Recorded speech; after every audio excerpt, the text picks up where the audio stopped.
The upcoming budget in Feb is an interim budget since this is an election year.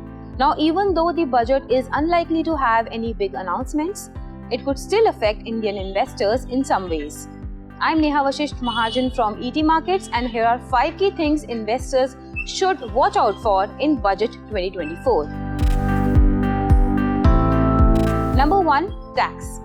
Due to fiscal constraints, a reduction in tax rate looks difficult this time. However, taxpayers can expect announcements such as an increase in the basic exemption and HRA exemption under both new and old regimes. Along with this, there could be some fine-tuning in the income tax structure to further simplify the tax regime as well. Number 2. Sectors. Railways, defense, infrastructure, power, renewables, auto, manufacturing and real estate will continue to be under focus. So keep an eye on these sectors and stocks related to these sectors before, during and after the budget. Number 3. Capex. The government is likely to continue with manufacturing incentives, support infrastructure related capex in the country and lay out a plan for disinvestments. Indian government has focused on raising capex spending by over 30% CAGR over the last 3 years, raising the budgeted capex target to 3.3% of the GDP, which is the highest in 18 years. As per Goldman Sachs, government could likely meet the capex target in FY24 given the upside from gross tax revenues.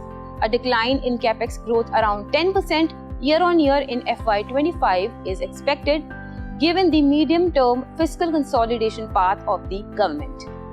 Deutsche Bank expects on budget capital expenditure of 11 lakh crore rupees for FY25 versus 10 lakh crore rupees in FY24.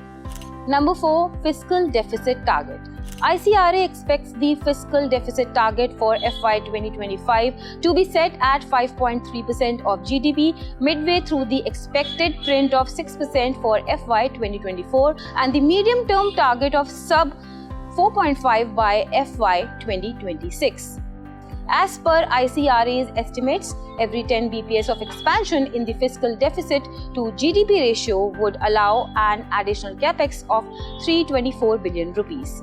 Goldman expects the government to meet the FY24 fiscal deficit target of 5.9% of GDP. Lastly, number 5. Market borrowings.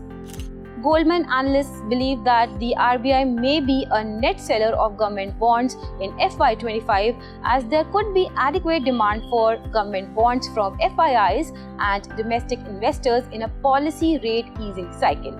Rate cuts are expected in FY25 as well.